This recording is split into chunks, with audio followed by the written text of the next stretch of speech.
Hello Virgo, this is a reading for a large audience, so although when I pray and prepare I ask that each of you receives at least one message, it's for a large number of people. So let's go ahead and get started.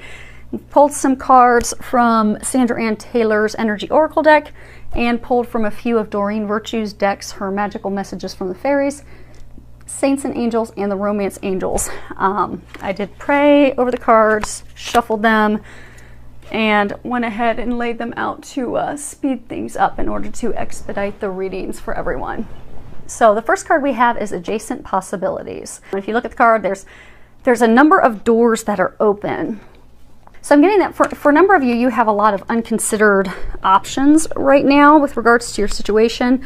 I get that a lot of you are staying stuck in an unhappy place out of, habit, and even some are, out of fear and worry, and some just out of, not considering those options, not even thinking that there is an option for you to get yourself out of it. They're saying for some of you, this is a situation at work. So for some of you, you've had some conflict come up at work. Conflict with coworkers, conflict with your supervisor, and it's really making you doubt even wanting to continue to be employed there, questioning the ethics, morale, and the intentions of your leadership, your supervisors, your peers.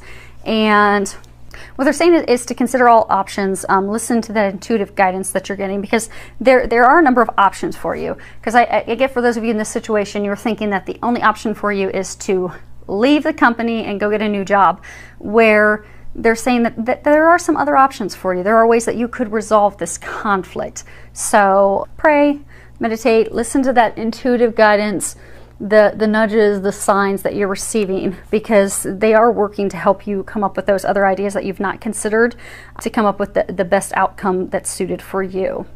And for some of you, I get that this is a conflict with your partner. They're saying that there's been an argument over something fairly big, and there's been difficulty coming to a compromise that's mutually beneficial. So you're not agreeing on it. There's a lot of emotions, conflicts, arguments, strife over it, and you're just anxiety, and you're just not coming up with a solution to fix it. So what they're encouraging you to do is to just take a deep breath, pray, meditate, and be open to the other ideas and suggestions that they give you, because they will give you those. Now, those may come through signs. Those may come, and the signs may be you overhear a conversation, maybe something in a song. It may be a constant thought that keeps coming to you repeatedly. And that's their sign, their messages that they're giving you to give you that method to fix and resolve everything. So they're encouraging you to listen to that, because it will go ahead and resolve the situation, and it will remove your anxiety.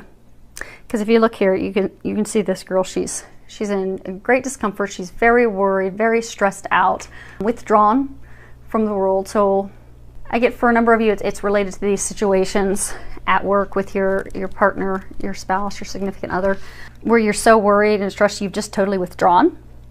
And you're stuck because you just don't know what to do. You have no idea where to go from here. And a number of you think that you don't have any options.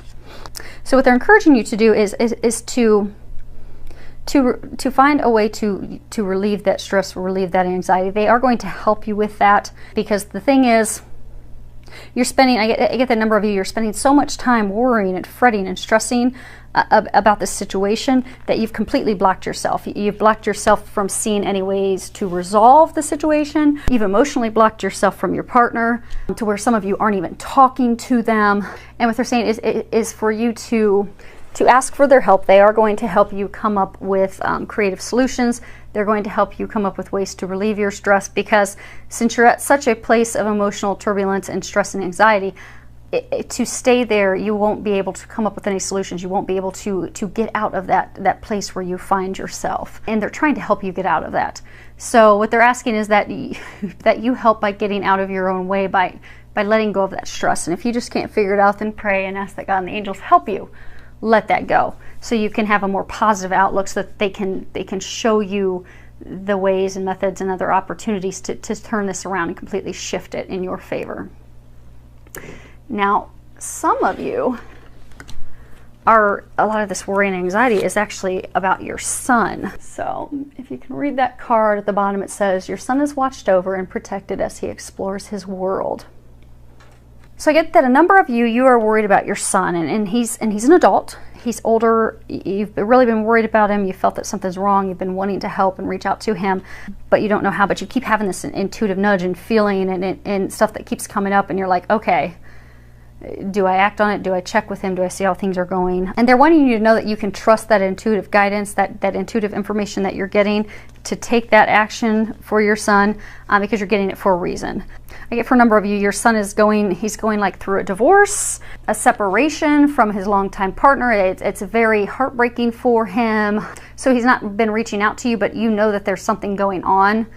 So they're encouraging you to listen to that nudge, listen to that information. If you're being encouraged to give him a call, to reach out to him to see how things are going, they're encouraging you to do that, because that will be a tremendous help for him as he's going through this. And they're also saying that, you know, they're watching over him as well, and that you can help by, you know, praying and letting go of those worries and concerns for him with prayer.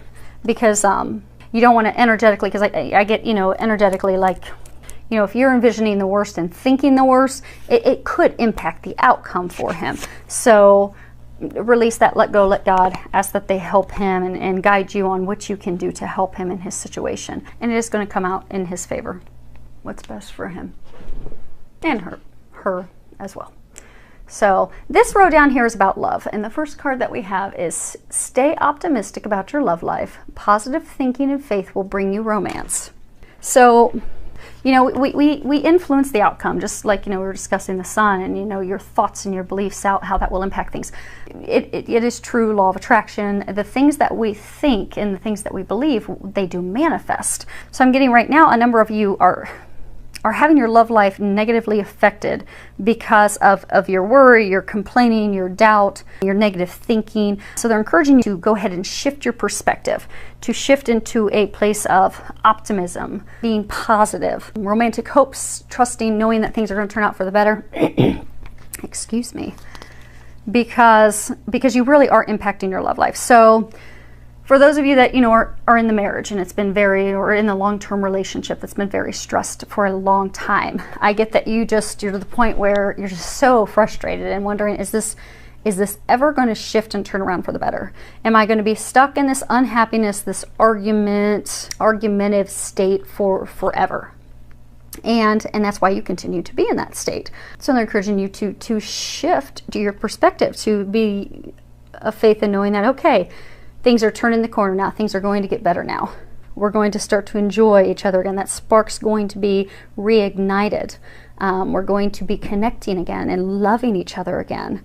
Because by shifting that perspective and being positive and optimistic about it, you will notice a shift and a change. And you'll also notice yourself wanting to do things for your partner. Because like right now, I get a number of you at a state, you don't want to do anything for them. You don't want to have anything to do with them. You don't want to see them. You don't want to talk to them. You're just over it. So when you shift your perspective and you shift to a more optimistic, positive place, you'll be a little more open to buying them flowers, to taking them out on a date, to doing something kind for them. And it all begins with a shift in your perspective, shifting to something positive. Now, for some of you that are single, same thing. You know, I get the number of you, your thoughts are, okay, I'm never going to meet the one, I'm going to be alone forever, and woe is me, and oh, I'm going to be a crazy cat lady with 60 cats, and oh, this is just horrible. Well, that's what you're energetically drawing into yourself. Same thing. Shift your thoughts. Shift your thoughts to knowing, oh, I am going to meet the perfect partner. I am going to meet my soulmate. I'm going to meet the love bug of my life. And that's what will happen. And for some of you, you know, do a visualization board, do a list, and let go and let God know that it's going to come true. Now, when you do your visualization board, don't go into a ton of detail like this let go of control issues. You know, when you do your list of, okay, here's the things I desire in a mate. You know, don't go into a ton of detail saying, okay, she's got to be 5'2", she's got to have blonde hair, a double D chest, green eyes, she has to have the the voice of an opera singer. She has to have this type of career field, because what you're doing is you're pushing out the perfect mate, the perfect partner that they have for you. Instead, when you're putting, it's good to put a list together of here's the things that I desire in a mate, but don't get so detailed that perfect divine other half, the best partner for you is blocked out, because that's not the detailed list that you had. So good to have expectations, put a list together, just don't try to control every little aspect, because then you'll also be blocking yourself from bringing in that mate, that partner that you desire. So they are trying to encourage you to do that. So let's see here. The other piece with the letting go of your control issues. I'll raise this up, see if you can read the bottom of it. Allow this situation to unfold naturally. And that's tied for those of you that are trying to control every little aspect, but also for some of you, so, things aren't going so well. And,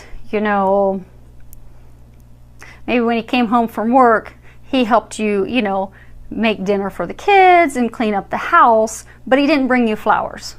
You wanted him to bring you flowers for the argument that the two of you had the night before. So since he didn't bring you flowers, well, you're furious. So they're saying, don't throw the baby out with the bathwater. He's making an effort. He's trying. It's not exactly what you envisioned, but he's making an effort.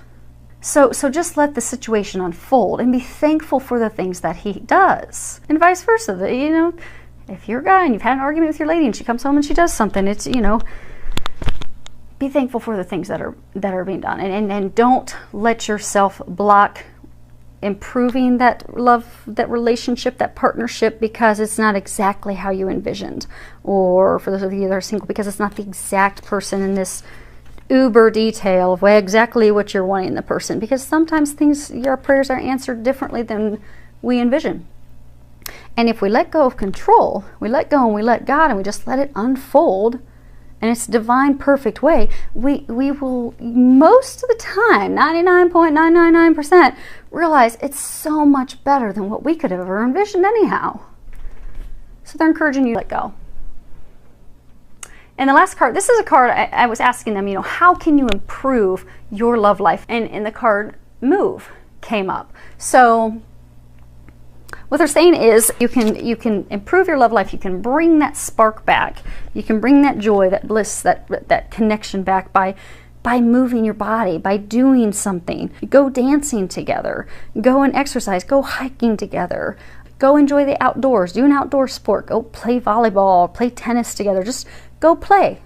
Go and have fun together, because that's going to shift your mood. It's going to shift their mood. It's going to get you into more of a positive place, which ultimately will get you in more of an open, loving place where you're receptive to love. You're receptive to that connection. You're receptive to each other, which will help shift things for you.